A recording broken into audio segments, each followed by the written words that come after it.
Estamos en el 98.7 y ahora es el momento de recibir al autor de Al borde del abismo, Uruguay y la gran crisis del 2002-2003, que ya llega a su tercera edición, es de Ediciones de la Banda Oriental. Carlos Steneri pone La mañana en camino. SEA Portones, 2 años de garantía y 3 controles remotos inviolables. Service los 365 días del año. SEA Portones, 2-601-2611. seaportones.com. Hola Carlos, buen día, bienvenido. Buen día, muchas gracias. Gracias a vos por aceptar la invitación. Sabés que yo recuerdo que en el año 2002, siempre digo así, el frío invierno del 2002, frío por donde se le mire, recuerdo que inventé un ciclo que aún existe y que se llama Escritores a Mano. Es un ciclo que no tiene nada de original. Esa cocarda yo no me la voy a colocar nunca. Y que consistía en, ni más ni menos, conversar con escritores y hacerles preguntas acerca de su obra, acerca de su trayectoria, acerca de ellos mismos. Escritores a Mano. Ese primer ciclo, repito que continúa todos los martes hoy día, ahora en Teatro del Notariado, en su cafetería, recuerdo que uno de los primeros invitados fue mi querido, mi admirado, mi amado Carlos el Pibe Maggi. Yo a vos no te conocía antes, pero estoy seguro que esto que dije sobre él es muy probable que tú lo pienses también, ¿verdad? Sí, claro. Querido, admirado, recordado, ¿no? Totalmente. Bien. Y Carlos Maggi, recuerdo que en ese momento, imagínate cuánto desconcierto, imagínate, no, lo sabés, cuánto desconcierto, cuánto dolor, cuánto miedo, cuánta bronca había en la gente. Y Carlos Maggi, con aquel discurso tan liberal que a él le caracterizaba, dijo que él estaba, provocador, artista en definitiva, que él estaba de algún modo contento con lo que estaba pasando, porque era una crisis. Y la crisis era una oportunidad, ¿no? Claro, corría el riesgo de que su comentario fuera visto como una frivolidad. El contexto se prestaba para que la gente lo entendiera. Igual hubo discusiones fuertes, lindas, y él, con mucha calidad y con mucho talento, las asumió, porque era un debate que se armaba al final. Fue un ciclo muy hermoso, es un ciclo muy hermoso, que a mí me da mucha alegría. Y vos, que estuviste en la misma cresta de la ola, si yo te tuviera que preguntar, tanto tiempo después, o recién culminada la crisis, porque eso de mucho o poco en el tiempo es relativo, ¿no es cierto? Carlos Steneri, la crisis del 2002-2003, para nosotros los uruguayos, para los ciudadanos, para la nación, para la república, se terminó transformando en una oportunidad, terminó siendo, entre comillas, una buena noticia. Primero, comparto lo que el queridísimo Carlos Maggi comentó respecto a las crisis, y es justamente eso, no lo que sentíamos en el pleno fragor de la batalla, porque en el fragor de la batalla lo que se sentían eran ruidos, tiros, angustias, pero el paso del tiempo muestra de que la crisis tuvo también un lado positivo. Y apuntando a lo que decía Maggi, las crisis exponen a veces las mayores miserias, pero también las mayores virtudes de una sociedad. Y en este caso, creo yo que la crisis, cómo se resolvió la crisis, cómo la población se comportó, más allá de las opiniones, de los rencores, las calenturas, al final del día, hoy, nos encontramos con que prácticamente todo el espectro social y político toma aquella crisis y su manera de resolverla como un hito en la historia del país. Un hito primero, por el trance por el cual se pasó y se salió. Segundo, porque la sociedad tomó la ruta correcta y tuvo una prueba histórica que pocas veces se da en la vida práctica, es que nuestro vecino, en situación similar, con las mismas realidades, quizás todavía con mayor potencial económico para afrontar y resolver una situación similar, tomó un camino totalmente distinto y pagó un precio muy caro. Un precio muy caro, por ejemplo, de que hoy siguen implorando por inversiones extranjeras. Y nosotros sabemos, y esto hay consenso de todas partes, que buena parte del crecimiento espectacular que tuvimos en estos últimos años se debió justamente a inversores extranjeros que apostaron por el país. Inversores extranjeros que apostaron por el país no porque tenga muchos recursos naturales, porque tenga una población muy ilustrada, la tiene, pero... Ahí perdemos frente a otros, ¿verdad? Claro, claro. Lo tiene porque mostró una sociedad que respeta los contratos, que respeta la palabra, que hace un planteo correcto y un diagnóstico correcto frente a una situación y trata de resolverlo de la mejor manera, dialogando. Es decir, nuestra salida fue un diálogo permanente donde en muchas de sus etapas fue un diálogo de sordos. La otra parte que suponíamos que nos iba a decir, pero qué bien, encontramos a alguien que opina correctamente, teníamos un no. Me estoy refiriendo al Fondo Monetario Internacional. Sí. Y por otro lado, nos encontramos con que cuando vamos a resolver nuestro problema de endeudamiento, el deudor le decía al acreedor, mirá, yo quiero pagar, claro, me tenés que ayudar. A mí hay una cosa... Eso, la gente decía, pero ¿y estos no vienen a pedir, a justificar de que no van a pagar? El Fondo Monetario Internacional, Carlos, mirá que se lo digo, ¿no? En todo caso, es para que rectifique si el comentario es equivocado. Es un actor que hoy día en el planeta tiene una incidencia menor a la que tenía 25 años atrás, sin duda, ¿no? 30, sin duda. Bien. Entonces, hasta si querés, hasta hacer una especie de ajuste de cuentas histórico, hasta tiene menos sentido, porque justamente, por lo que acabo de decir, porque es un actor de menor independencia. Pero aún así, siempre he tenido la curiosidad, pero no desde un afán, incluso estimulado por esto que acabo de señalar, no con un afán revanchista ni de ajuste de cuentas, sino de natural crecimiento que las personas y las instituciones estamos obligados a protagonizar, porque si no estamos retrocediendo. Claro. Y es el hecho increíblemente paradójico, viéndolo ahora, que acabas de resumir vos, ¿no? Resulta que al Fondo Monetario, si Uruguay le hubiera dicho, ¿sabes qué? No puedo pagar, el Fondo Monetario paradójicamente le hubiera dicho, muy bien, claro, lo que corresponde. Y vos decís, pero para nada, si yo tengo un amigo al que le pedí plata, ¿no? Y el amigo me dice, Ale, dame aquello que... Y yo digo, loco, no te puedo pagar. El amigo me la lleva quizá, pero es lo peor que hubiese escuchado, es lo que menos que quiere escuchar él. Y resulta que Uruguay le decía, dame un poco de tiempo, dame un plan, confía en lo que soy, lo que he sido y lo que quiero seguir siendo, y vas a ver que te voy a pagar. Y resulta que le decían, no te molestes, vos no vas... ¿Cómo se explica eso? ¿Cómo se ata? ¿Cómo se le cuenta? Los profesores, ¿cómo se lo van a contar a sus alumnos de aquí en más? Es una excelente pregunta y creo que vale la pena detenernos unos minutos en explicarlo.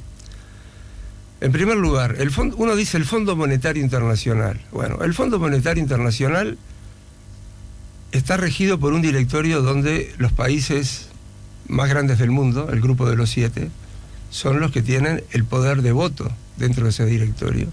Y tienen una visión del mundo y tienen un mandato de mantener más o menos equilibrado los flujos financieros, de que no haya crisis entre países. Ese es el mandato del fondo que viene desde la Segunda Guerra Mundial. Muy bien.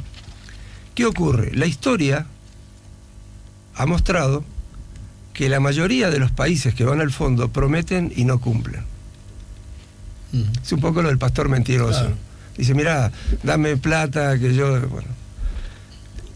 En el evento de Uruguay hubo un caso cercano, que era Argentina. Argentina había tenido un programa extraordinario un año antes con el Fondo Monetario para salir de sus problemas en el año 2001, y a los 90 días el gran aporte que hizo el Fondo Monetario había desaparecido. Entonces el Fondo Monetario dijo, bueno, vienen los vecinos, hablan el mismo idioma, tienen las mismas raíces, ¿por qué son distintos? Son más chicos, tienen menos mercado, menos riqueza. Claro, ¿por qué son distintos? Si yo soy el director de Noruega, o el director de Holanda, o el director de Francia, ¿por qué son distintos?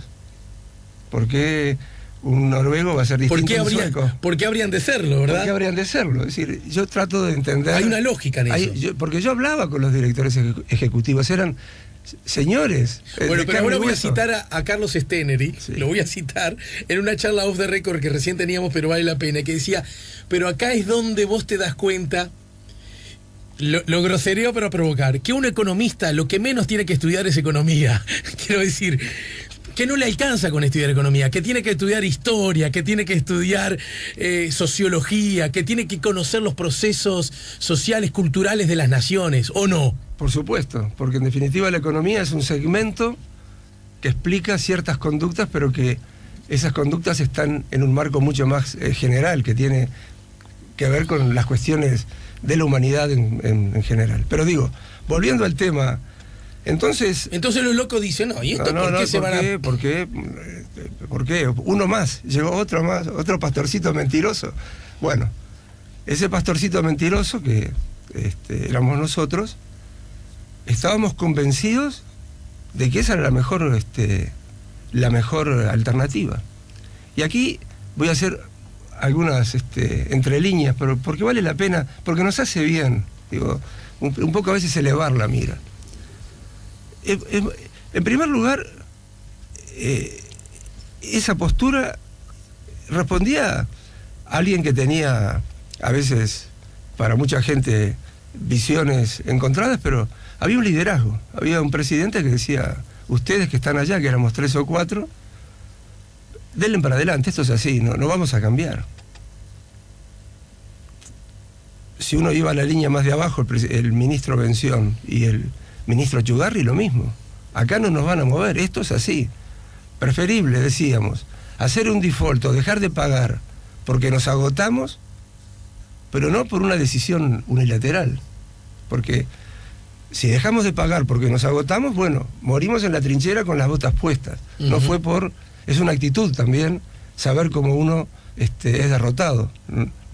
No todas las veces o las formas de cómo uno es derrotado son iguales. Las derrotas no siempre son las mismas, ¿verdad? No son las mismas. Por lo tanto, porque estaba el país, era un activo intangible. Es un país que estaba dispuesto a cumplir y transitar esa línea. En segundo lugar,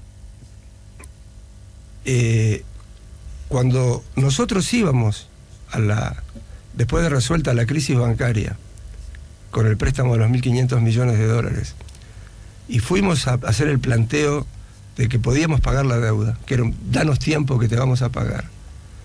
No fue tan solo un comentario o una promesa, no, y era un hecho. El hecho era, tenemos un programa económico con el cual la población está haciendo un gran sacrificio para generar los recursos para poder pagar. Y no olvidemos que acá se aplicó un impuesto del 8% a todos los sueldos públicos y privados para generar una consolidación fiscal que generara los recursos necesarios para generar la liquidez que permitiera pagar esos compromisos. Y eso la sociedad rezongó, dijo que no, pero lo aceptó. Sí, claro, pataleó, obvio. Pataleó, y todos pusieron de su bolsillo. Con lo cual, obviamente, el gobierno que tomó esa decisión sabía que era su muerte política, y así lo pagó. Pero, mirado hacia atrás, decir, pero si ese fue el precio, que fue duro, frente al precio que hubiéramos pagado de haber seguido la ruta de Argentina, el costo más barato fue el que incurrimos y no haber hecho la otra alternativa. Porque no hubiéramos crecido, estaríamos hasta ahora con todos los problemas que hemos visto que han ocurrido. Por tanto... Porque es interesante, a ver si te sigo bien el hilo. Vos decís, bueno, naturalmente, el continente todo en el último tramo, hubo unos grandes retrasos en los últimos años, en particular en nuestros vecinos. Uruguay, dentro de todo, el temporal lo ha sabido campear bastante bien, más Por allá supuesto. de simpatías o antipatías políticas. Por supuesto, el objetivo es el objetivo, ¿no? Los números son los números. Exacto. Entonces, sobre eso no podemos discutir. Ahora bien, es interesante lo que vos decís, pero es obvio que el famoso viento de cola afectó, llamémosle, al continente entero, Sí. productor de commodities, etcétera, bla, bla, bla, bla, pero que algunos lo aprovecharon en una dimensión, otros en otro, y en el crecimiento en algunos lugares fue más subrayado que en otro. Se puede decir que Uruguay también, para Uruguay, ha jugado a favor el famoso asunto de las inversiones. Inversiones que desde la perspectiva política, podemos decir los uruguayos, más de izquierda o más de derecha, que todos los ven como una buena noticia. La inversión es buena. Por supuesto. Parece una obviedad, pero no siempre se dijo eso con tanta, ¿verdad?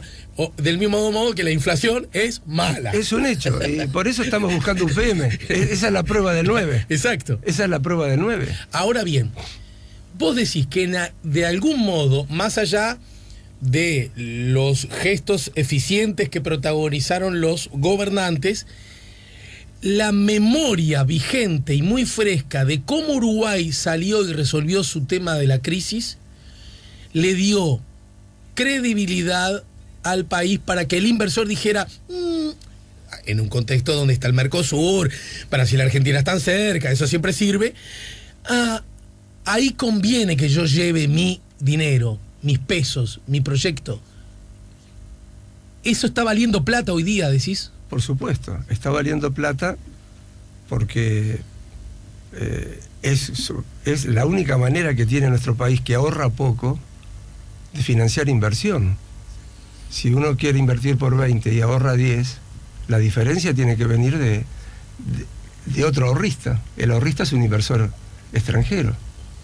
Eso es un tema contable. Si el país está invirtiendo alrededor del 20% de su producto y ahorra el 10%. Está bien, pero alguien podría decir, quiero terminar de entenderlo, bueno, pero el inversor lo podés capturar dándole condiciones ventajosas, dándole buenos planes, exonerándolo de impuestos. Tú dices que todo eso sí, pero además lo que nos pasó y la forma que lo resolvimos también juega un rol. Claro, pero aparte ahí mencionaste algo que es muy importante. En aquel momento no todos estaban de acuerdo, más allá que se aceptó con rencor, pero había gente que dijo, bueno, esto es dentro de 6 meses, un año, se cae. Sí. No ocurrió,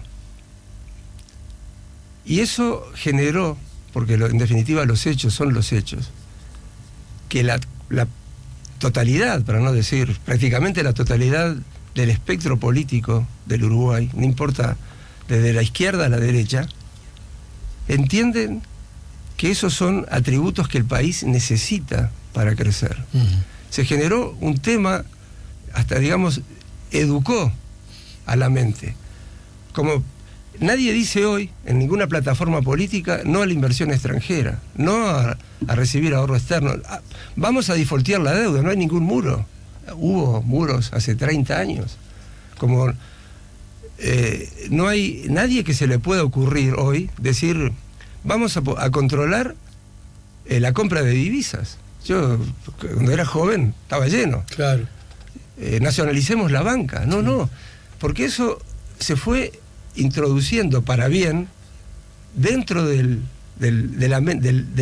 cuerpo social y de la mente de quienes forman opinión en todos los sectores de la política. Te propongo ir a una breve pausa y sí. continuamos con estos conceptos. Estamos conversando con Carlos Steneri. Ustedes saben, Carlos Steneri es, bueno, esto no sé si lo saben, nació en el 45, es montevideano, es licenciado en Economía por la Universidad de la República, máster en Economía por la Universidad de Chicago, Trabajó en la OPP, la Oficina de Planeamiento y Presupuesto, entre el año 89 y el 2010. Se desempeñó en el cargo de agente financiero de Uruguay en Estados Unidos y Canadá. Entre el año 94 y el 96 fue director ejecutivo del Banco Mundial. Durante los años 2005-2010 fue director de la Unidad de Gestión de Deuda. Ejerció como consultor en el Banco Mundial, en el BID, en el Fondo Monetario Internacional y Conferencia de las Naciones Unidas sobre Comercio y Desarrollo. Y también ha sido disertante en foros internacionales sobre financiamiento y endeudamiento de los países. Publicó innumerables artículos sobre temas económicos. Desde 1986 es columnista permanente en el suplemento Economía y Mercado de diario El País, el suplemento Salmón. Y además en el momento de la crisis exactamente... Vos ya estabas allá en los Estados Unidos, ¿no es cierto? Desde el año 89 estuve. Yo estuve desde el año 89 al 2010. Hablaste del equipo. Recordémoslo en dos palabras y ahora sí nos vamos a la tanda. ¿El equipo? Sí. Bueno, el equipo era, el ministro Bención, Alfi, Isaac Alfi, Lito Alfi. Que después fue ministro de Economía sucediendo a Chugarri, ¿no es cierto? Sucediendo a Chugarri. Mi caso, digamos, éramos 3 o 4 que estábamos... ¿Feingold qué rol jugaba Fernando Feingold como embajador? El embajador era el que hacía los contactos políticos con la parte política de la administración americana, es decir, con el Departamento de Estado, con el Consejo de Seguridad Nacional. Nosotros golpeábamos todas las puertas, prácticamente llegábamos casi al mismo corredor donde estaba el presidente Bush. Tratábamos de penetrar lo más posible la administración americana para vender nuestra idea. Quiero que nos des una pequeñísima clase al regreso en cuanto a conceptos para tratar de entender y democratizar más el concepto aquel que suscribe que Uruguay tenía un problema de liquidez, no de solvencia. ¿Qué es exactamente esos conceptos luego de la pausa, sí? Perfecto. Estamos conversando con Carlos Steneri, estamos poniendo la mañana en camino. Ya volvemos con La Mañana en Camino.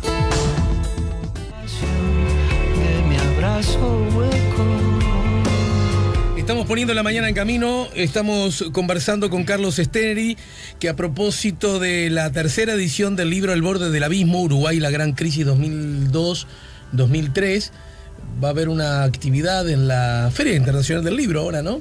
Para que por acá lo tengo anotado, que me mandaron los amigos de la charla abierta en la 40ª Feria Internacional del Libro.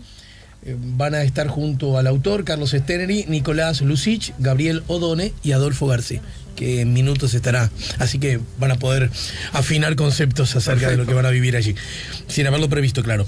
A propósito del asunto, hay un concepto que en el libro se maneja mucho y que tiene que ver, incluso el propio Enrique Iglesias lo aborda en su prólogo, que Uruguay tenía en el marco de la crisis un problema de liquidez, no de solvencia.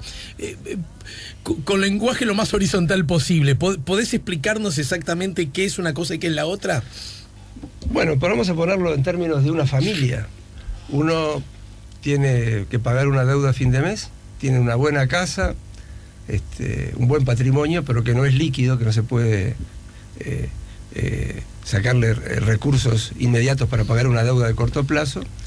Por lo tanto, uno lo que hace es va al banco o al acreedor y le dice: mira, yo tengo un enorme capital que respalda esta deuda que es relativamente pequeña, pero justo ahora no me la puedo pagar porque perdí el trabajo o porque tuve una enfermedad y tuve que dedicarlo a otra cosa. Por lo tanto, te pido que me refinancies. Te pago los intereses y la amortización la pasamos para adelante. Eso fue lo que nosotros planteamos, dijimos. Entonces el banco estudia si en efecto tu casa vale tanto, si tu... Claro, ¿no? Y te refinancio. Fue lo que dijimos: mirá, el país está funcionando, hemos hecho una prueba brutal, hemos consolidado el sistema financiero, si el país crece, va a generar tantos recursos fiscales, hemos hecho un programa de ajuste, la palabra está mal dicha, tiene un mal gusto, pero es una realidad. Nos apretamos el cinturón, vamos a generar la liquidez necesaria en los 3, 4 o 5 años futuros para poder amortizar esa deuda en un plazo, en 5 años.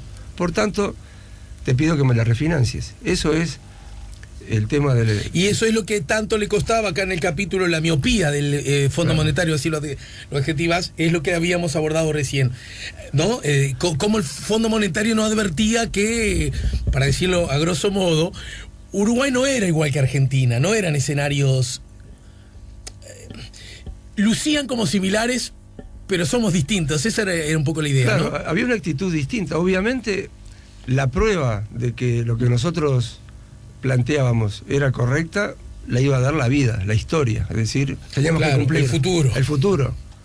Pero entendíamos que nuestro escenario tenía una altísima probabilidad de ser correcto. Yo ponía un ejemplo, ahora recordando cuando hacía estos planteos con directores ejecutivos del Fondo Monetario o los funcionarios del fondo. Si uno tiene una infección seria en un brazo, bueno, primero probamos con una fuerte dosis de antibióticos, pues no amputemos el brazo. Es decir, amputar era hacer default. Resolvemos, me cortás el brazo para resolverme un forúnculo grande. Bueno, primero probemos, le vamos a dar lo que sea necesario de antibióticos, haremos cirugía, un poco de cirugía para limpiar, y esperemos que sane, que va a ser mucho mejor que cortar el brazo en forma preventiva. El fondo lo que quería es que cortáramos el brazo, es decir, hagan default. Bueno, obviamente que cuando es una cirugía radical, pero ¿por qué uno va a aplicar cirugía radical cuando lo que uno está convencido que es un simple forúnculo, que no es una gangrena? Ese era el argumento. Yo recuerdo que sentado en esta misma silla donde estás vos, visitó este programa muchas veces. De hecho, la última nota larga, yo tuve el honor que me la concediera a mí, estoy hablando de Jorge Valle, venía mucho, y bueno, tal el estilo de Jorge, venía y eran las charlas, ¿no? Bueno, yo desde la perspectiva profesional, lo digo al aire, no aprendí a conocerlo mucho, y también ¿por qué no? A generar afecto. Era una persona era un personaje querible. Sin duda alguna. Aunque estuviera diciendo las cosas diametralmente opuestas a la que tú pensabas. No importa. Bueno, viva la libertad, ¿no? Bueno, fuera que uno fuera amigo, siempre es lo mismo. Qué tontería ser amigo de los que solo piensan como vos, ¿no? Era un sembrador de libertad y de ideas. Y convencido de eso. Se lo digo a todo el mundo. A todo el mundo. Y de todas las formas posibles. Y yo recuerdo, él contaba mucho algo que recién comentábamos en la tanda, que me gustaría que lo cuentes, y ese es el momento en que lo llama Fernández Feingold, vos estabas ahí, cuando le dice, conseguimos la plata, ¿no?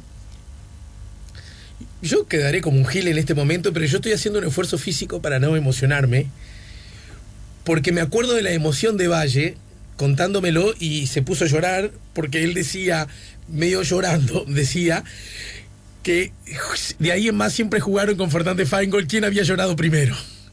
Fernández Feingold le dijo, usted lloraba, presidente, y él le decía, el que lloraba era usted. Sí, claro. Seguramente lloraban un poquito los dos por la emoción, ¿no?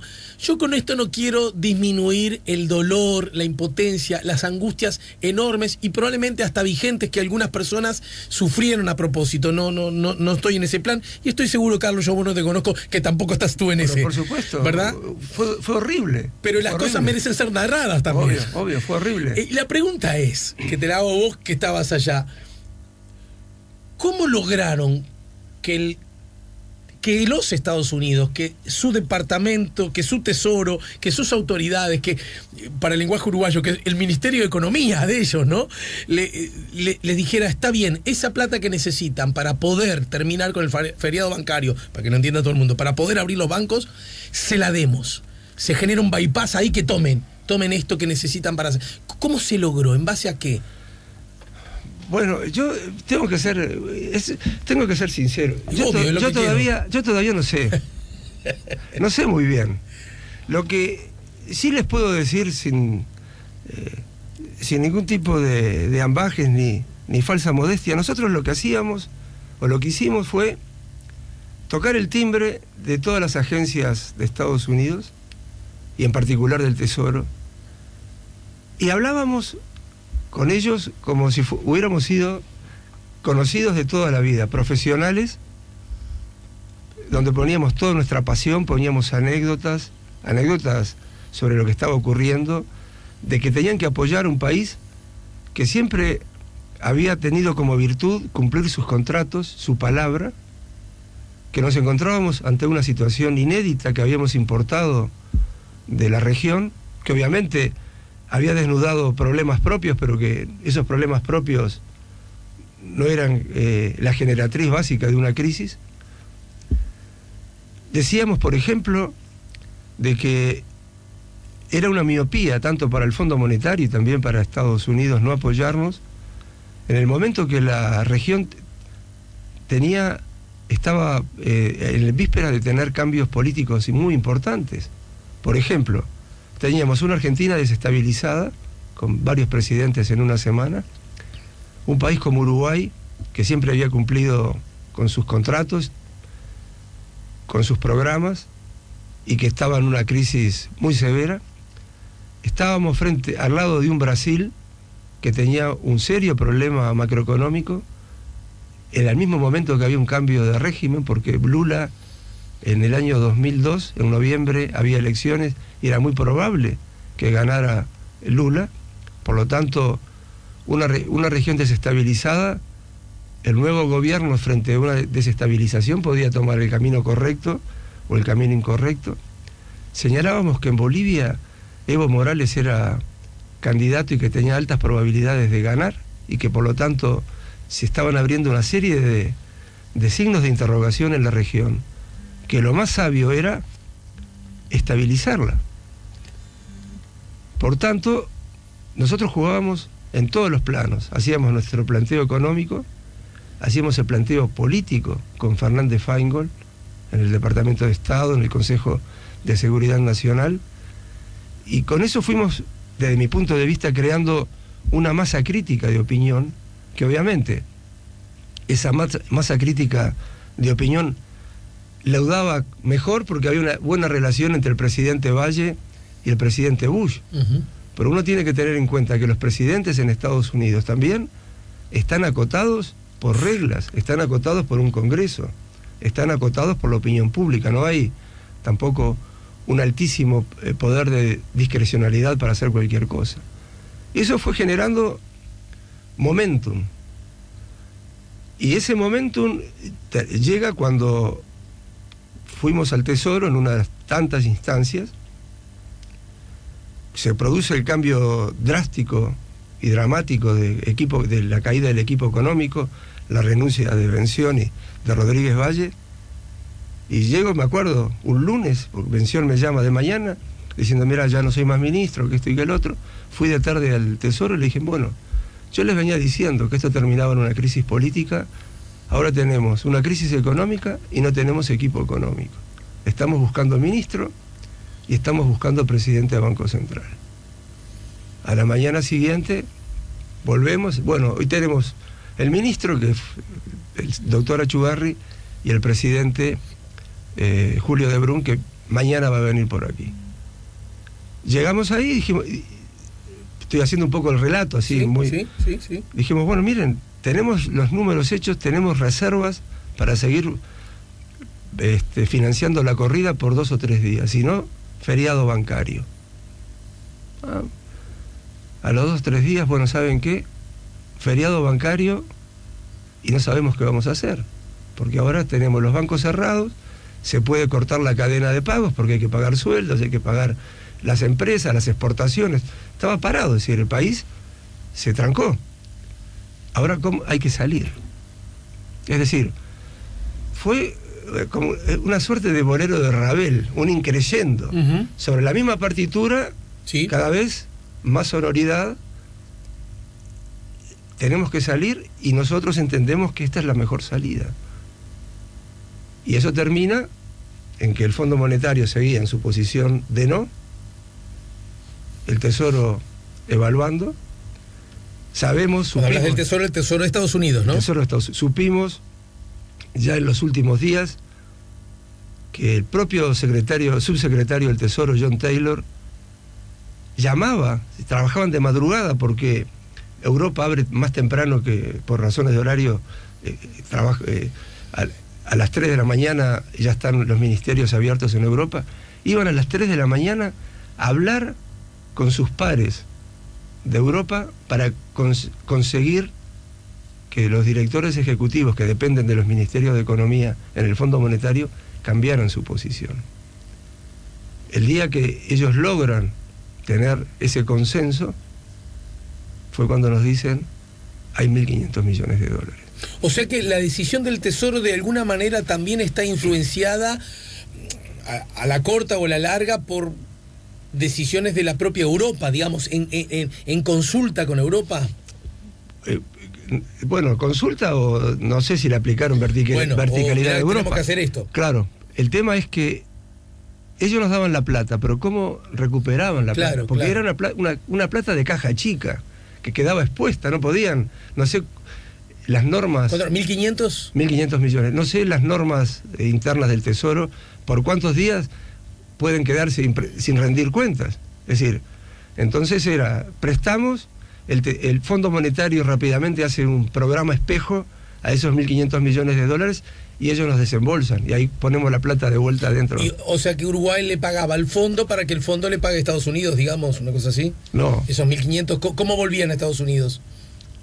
El fondo se lo daba directamente a Estados Unidos y nosotros, en vez de deberle el Tesoro de Estados Unidos, le debíamos al fondo. Bien. Lo mismo, solo que no había que esperar a que le pagáramos nosotros para... Claro. Bien, y eso fue decisivo para que el Fondo Monetario entonces cambiara esa miopía de la que hablas en tu libro y obviamente cambió una postura, entonces. Y claro, el directorio tomó la decisión política y sus técnicos tuvieron que cambiar totalmente. A ver, en este caso no salió bien, pero lo que demuestra que la decisión de Estados Unidos es de alto peso, ¿no? Bueno, por supuesto. Y ignorar eso es ignorar cómo funciona el mundo.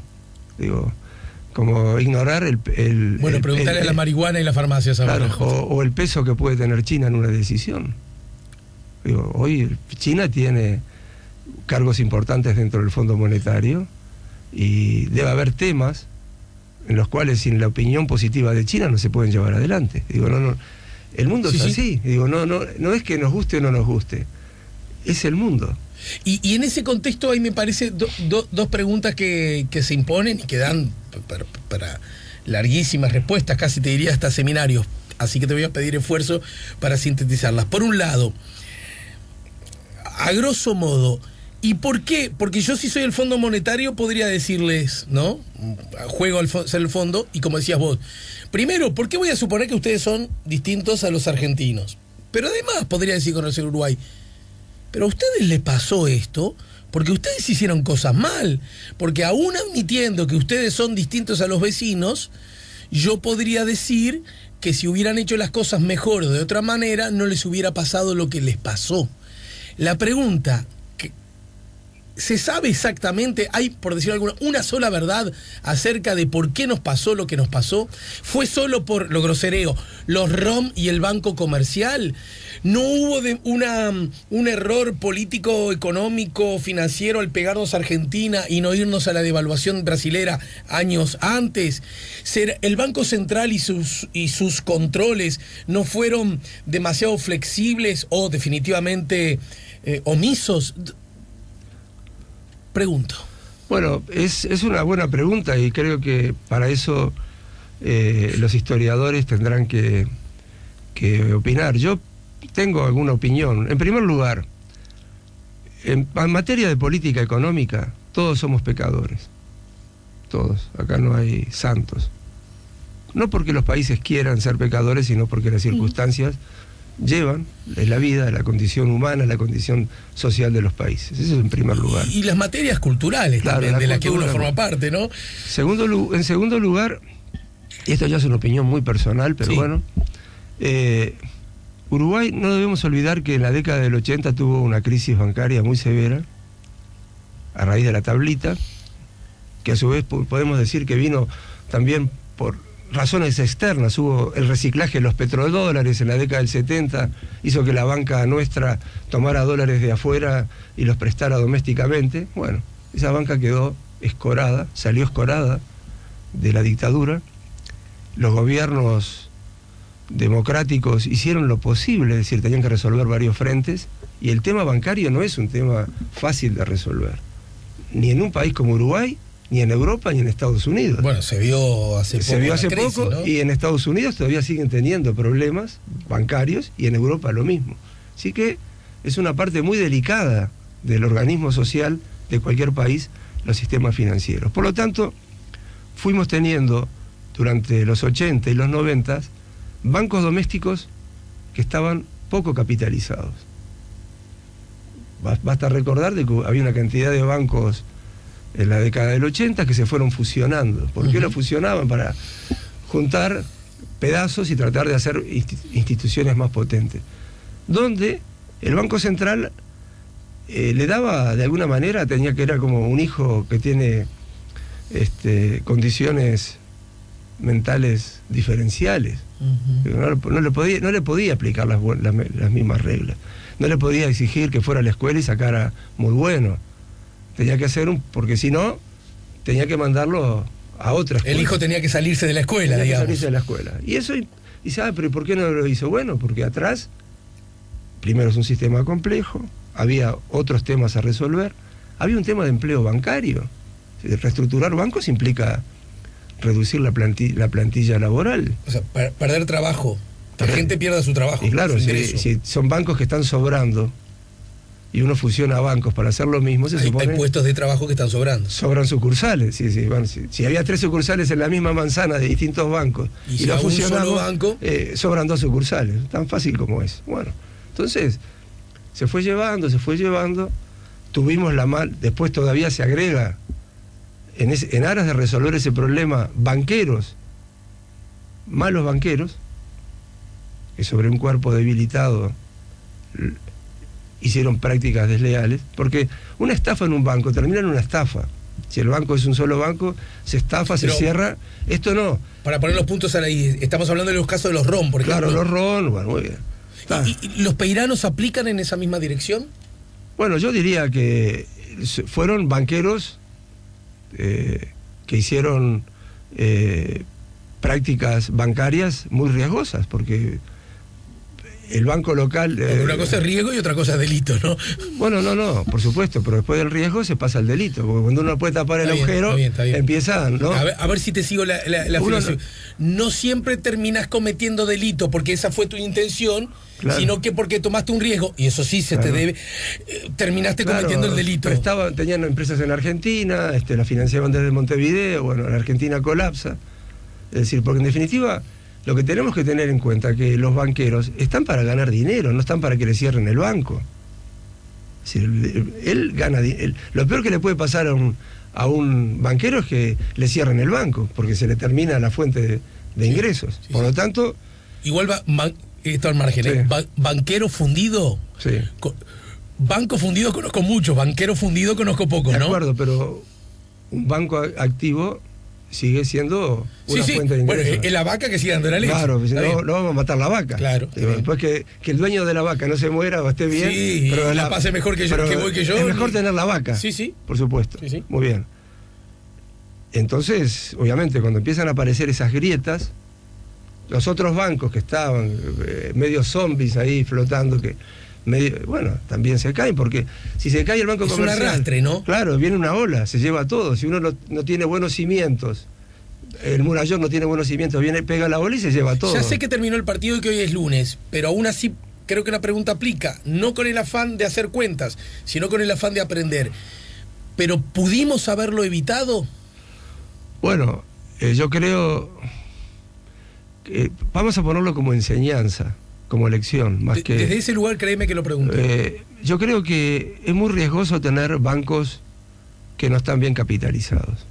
Y es lo que está haciendo Estados Unidos ahora, que obliga a todos los bancos a tener más capital para afrontar dificultades, más regulados, es decir, le prohíbe hacer ciertas actividades. No pueden tener bancos sombra como tenían antes. Y acá lo mismo, es decir... 15 años después, ¿estamos mejor, estamos más blindados, estamos más preparados? Por supuesto, aprendimos, por ejemplo, que los depósitos de no residentes, que para nosotros, cuando había crisis en Argentina, eran una gran fuente de liquidez, claro, es muy nocivo, es muy riesgoso, y por lo tanto hoy eso está prohibido, porque aprendimos.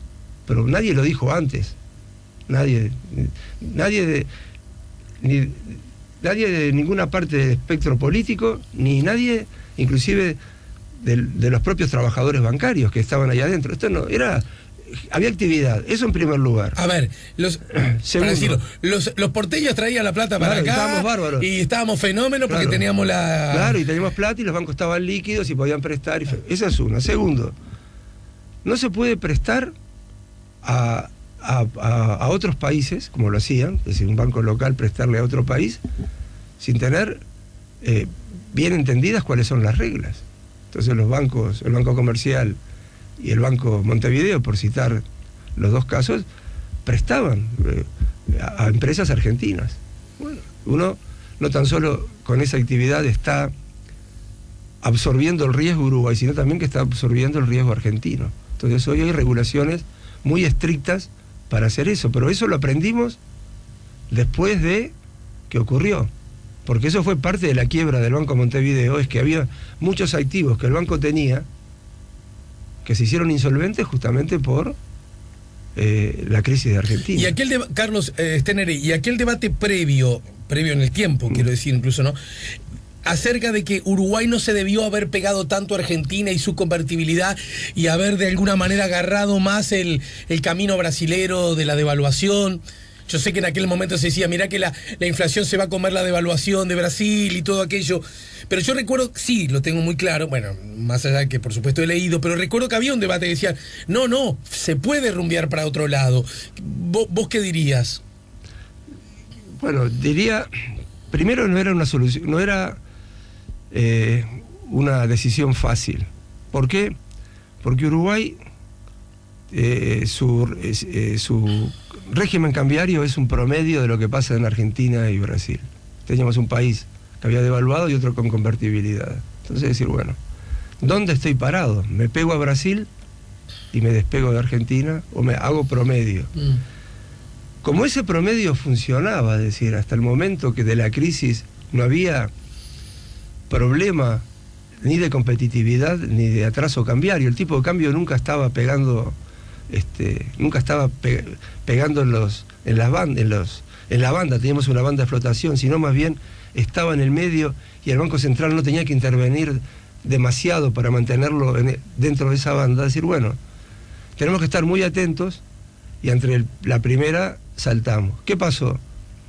Vino la crisis bancaria totalmente inesperada, y ahí se viene en un escenario de terror, es decir, devaluar en el medio de una crisis bancaria, porque devaluando, bueno, porque claro, no es un tema menor por esto, porque teníamos nuestro sistema bancario totalmente dolarizado. Tenía sus pasivos, es decir, los ahorros que recibía en dólares y buena parte de los créditos en pesos. A empresas que facturaban pesos. Cuando uno devalúa, uno destruye el balance del banco. ¿Por qué? Porque los dólares, sí, claro, siguen siendo dólares, pero lo que va a recibir como ingreso de las empresas son de empresas que una devaluación las perjudica, por lo tanto no le van a poder pagar al banco. Es decir, una tienda, sí, entiendo, clarísimo, que vende ropa, decir, bueno, yo antes vendía en dólares $100.000 por mes, ahora vendo 50.000. Entonces mi capacidad de repago al banco cayó. Ahora, entonces, vos me estás diciendo... y eso es otra lección que hemos aprendido, con lo cual no se le debe prestar a una empresa que está dedicada al mercado doméstico en la moneda que no factura.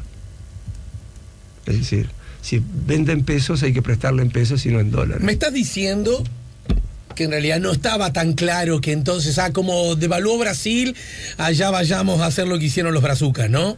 Claro. Que no era tan... No era tan fácil, había que...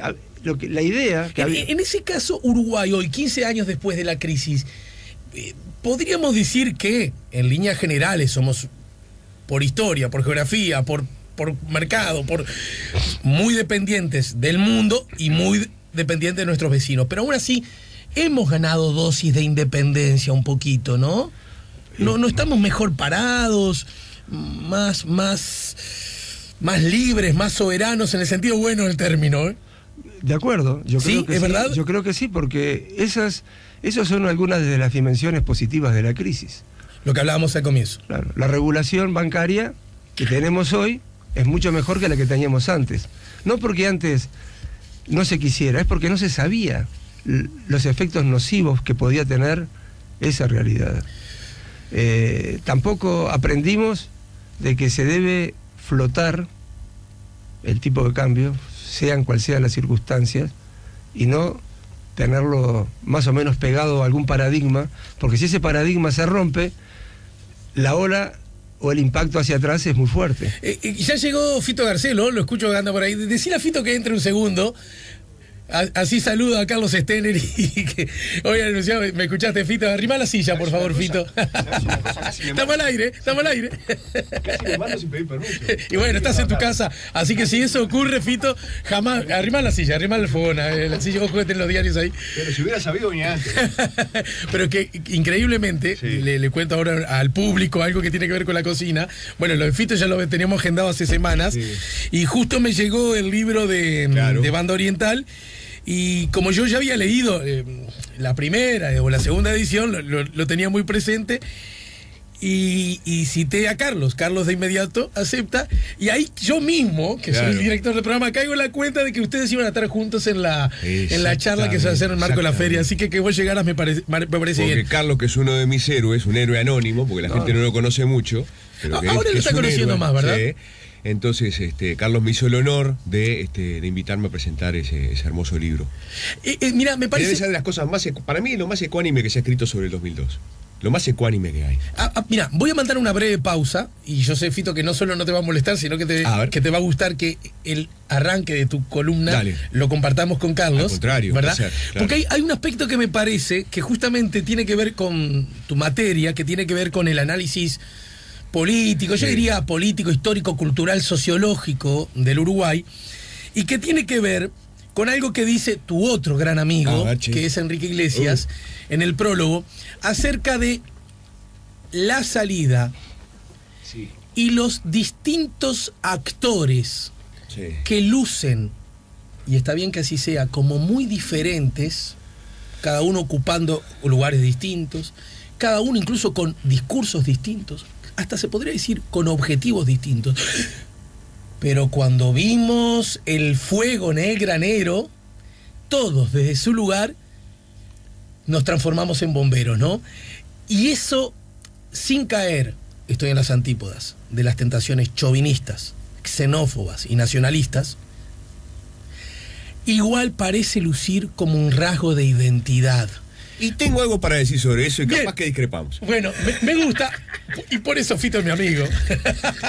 ¿Viste lo que te decía hoy, Carlos? De que los amigos tienen que ser con los que uno...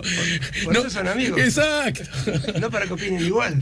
Por la historia, por el presente y fundamentalmente por el futuro. Estamos poniendo la mañana en camino con Carlos Stenner y ahora con Adolfo Fito Garcé, que me pidió explícitamente que no hablemos del clásico. Ya volvemos con la mañana en camino. Estamos poniendo la mañana en camino y en el último tramo de la charla con Carlos Stenner, y como dijimos antes de la pausa, se suma Adolfo Fito Garcé, y yo convoco a través de su prólogo a Enrique Iglesias, amigo de ambos, en un tramo de su presentación a propósito del libro, en el que dice: pero frente a estos obstáculos, Uruguay contó también con aliados fundamentales. Y en cierto sentido, vos lo recordabas recién, Stenner, inesperados. Me refiero al papel de John Taylor, distinguido profesor y honesto funcionario del Tesoro de los Estados Unidos, quien creyó y apoyó la solución uruguaya. Eso nos permitió, especialmente desde el BID, dice Iglesias, los demás organismos internacionales, movilizar recursos que sin su apoyo hubiera sido imposible de poner a disposición para la solución uruguaya a la crisis. Y ahora quiero ir a este otro tramo. Exacto. Pero hubo otro aliado no menos importante en aquellos momentos, a quien bien recuerda Stenner.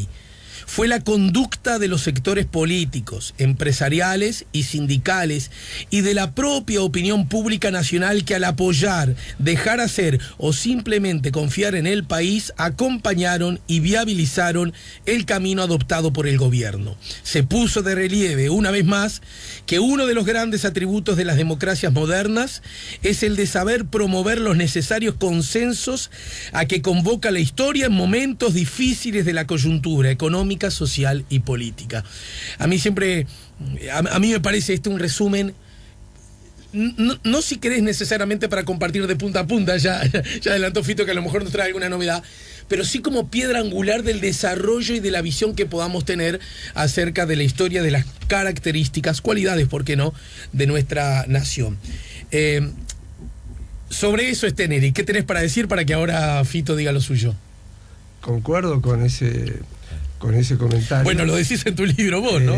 Sin duda que todo lo que se hizo, no tan solo lo que se hizo en el momento, sino el desarrollo posterior, porque en definitiva esas medidas necesitaban de tiempo para gestar sus resultados, tuvo el apoyo de la población.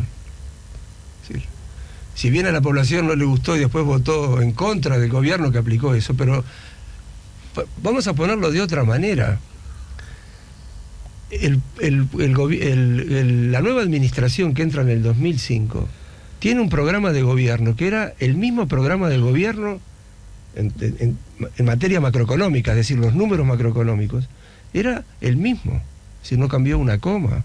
Hubo, obviamente, redistribución de gasto, es decir, más gasto para la parte social y menos gasto para inversión. Es otro tema, una reasignación de gasto. Pero estructuralmente, lo que nosotros llamamos, o lo que yo decía hace un rato, la generación de recursos para pagar la deuda que se mide en el superávit primario, que es que era 4%, un número enorme, que fue lo que nos facilitó, fue la clave para que el Tesoro y el Fondo Monetario entendieran al final de que esto era viable. El gobierno del Frente Amplio en el 2005 tuvo y firmó un programa con el Fondo Monetario con un superávit primario del 4%. Y lo cumplió durante los primeros años del gobierno del Frente Amplio. Eso se cumplió.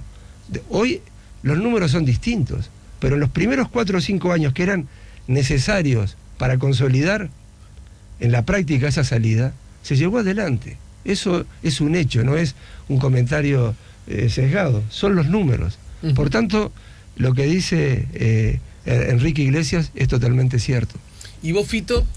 Yo estoy de acuerdo con eso también. Mi matiz, ¿sabes cuál es? Es que creo que hay que distinguir 2 momentos y 2 actitudes del sistema político y 2 desempeños del sistema político.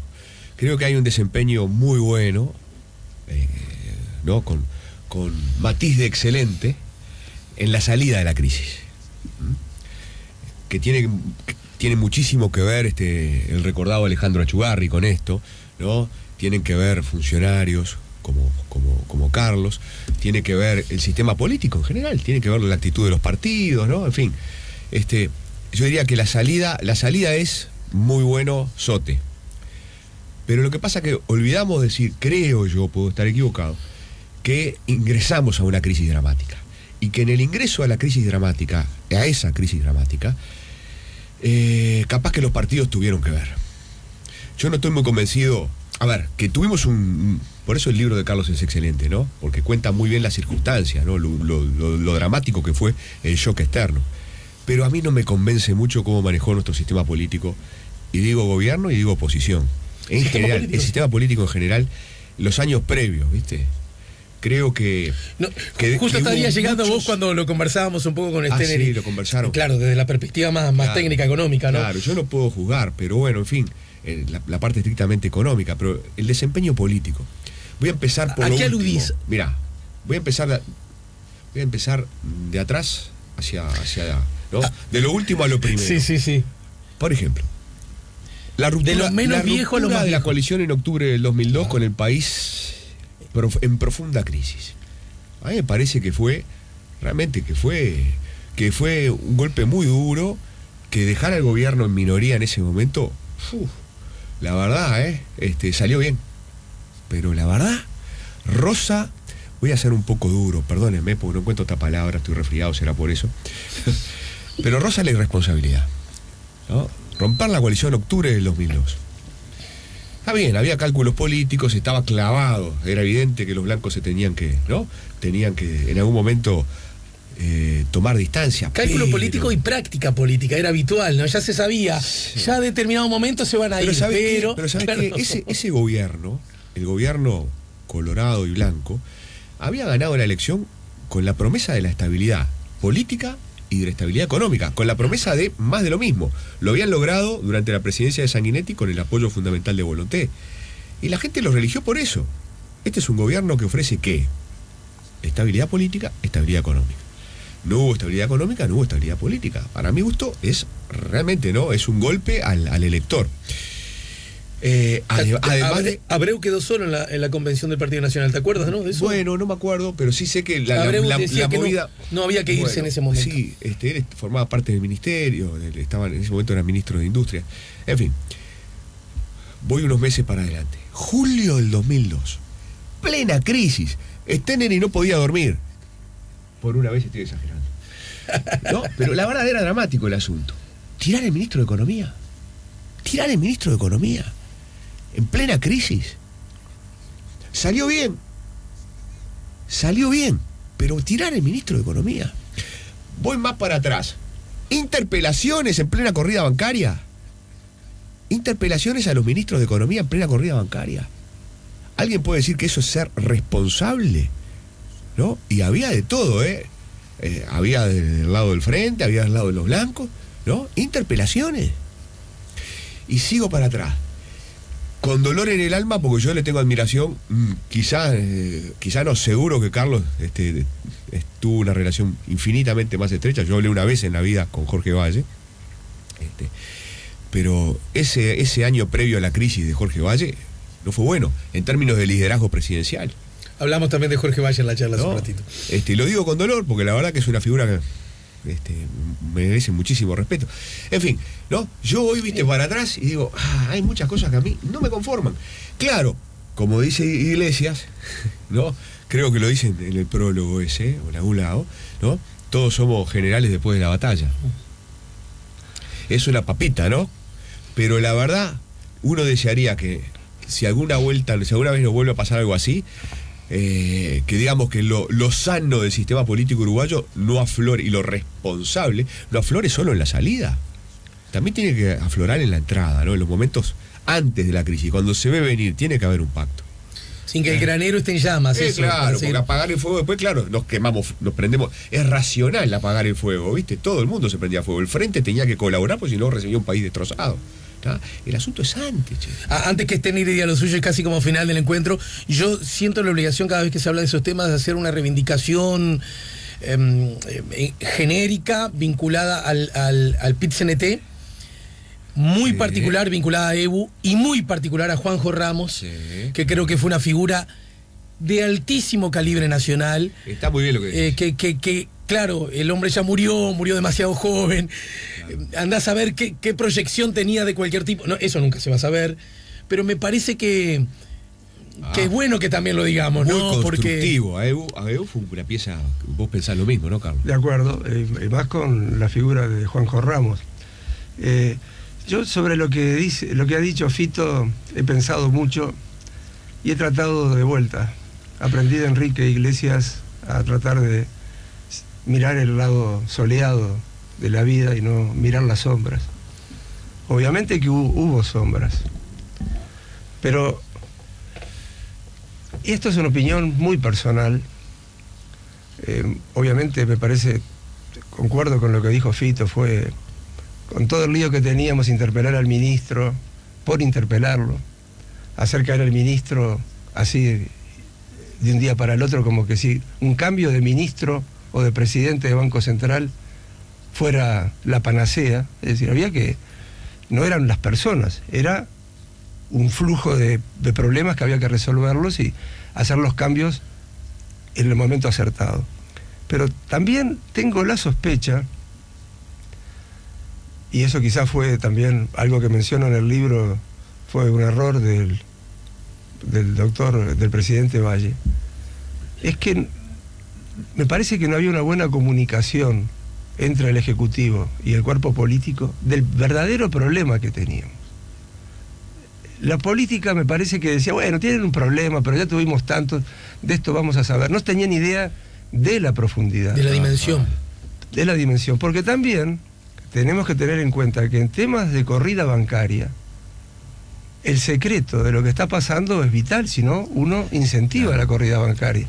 Si uno publica todos los días cuánto están corriendo a los bancos y cuánta plata queda, que te vas a quedar vos con tu platita y la vas a sacar ahí. Se llevan los mármoles, se llevan el banco, arrancan el banco las puertas. Por lo tanto, yo quiero pensar de que más allá del cálculo político que hubo, siempre es bueno pegarle al gobierno, no matarlo, pero al gobierno que está en el poder, pero creo que no había demasiada idea a quién le estaban pegando o cómo era la condición física de ese ejecutivo que estaba lidiando con un tema enorme y muy complejo. Por lo tanto, yo la quiero dejar ahí porque, en definitiva, lo que importa es lo que vino después. Es decir, cómo se reaccionó cuando se vio la profundidad, la oscuridad de la noche.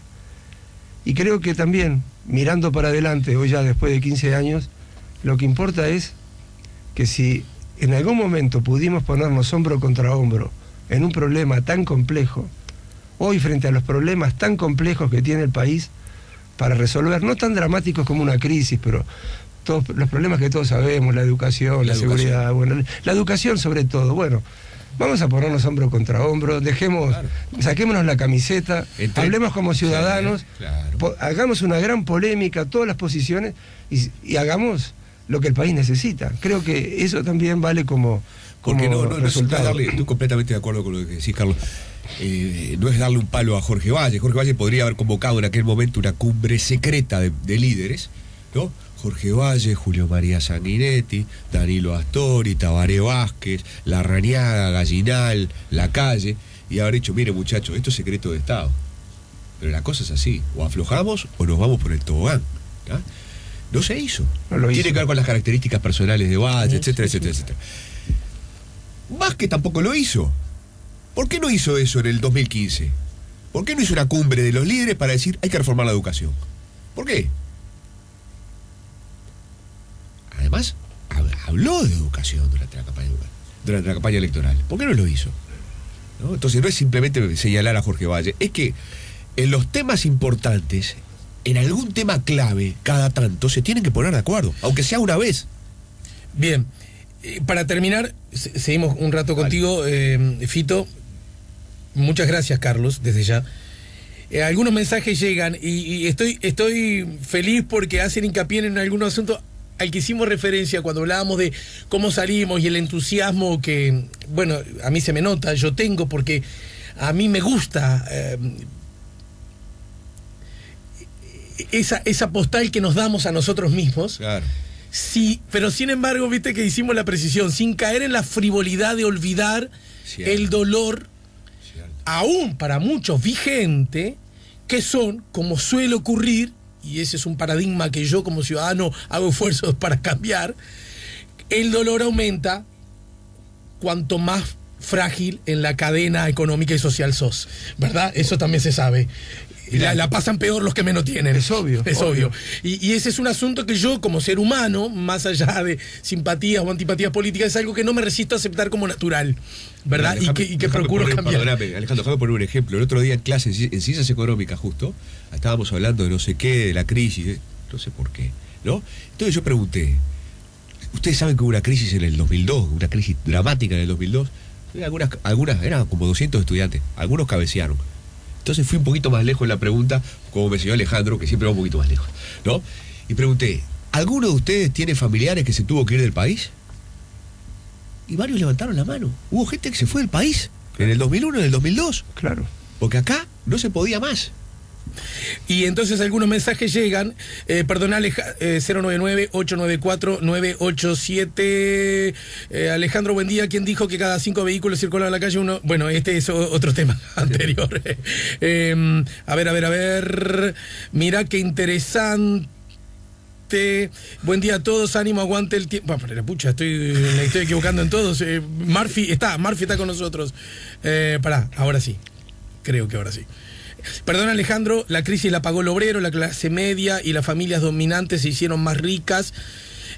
¿Por qué no se hace un libro de las familias que terminaron en la calle, madres que vieron enfermar y morir a sus hijos, abuelos que perdieron sus ahorros? Nunca había Feingold, supongo que se refiere al embajador, llorar en la calle, juntando cartón para comer. Bueno, ese libro, si no se ha hecho, se puede hacer. En Uruguay se puede hacer los libros que se desee, ¿verdad? Y además, estoy tranquilo porque justamente lo habíamos dicho antes, ¿verdad? Lo que no significa que el relato de los hechos es justamente eso, un relato de los hechos. Y un relato de los hechos, lo menos que jamás puede pretender en la vida es querer transformarse en el relato de los hechos. Por supuesto. Pero los hechos se construyen en base a todos los relatos. Este es uno, es necesario, y yo como hombre de la democracia, de la república, de este tiempo, Carlos, yo a vos te lo agradezco, el libro y la visita. Bueno, muchas gracias a todos, muchas gracias. SEA Portones, 2 años de garantía y 3 controles remotos inviolables. Service los 365 días del año. SEA Portones, 2-601-2611. seaportones.com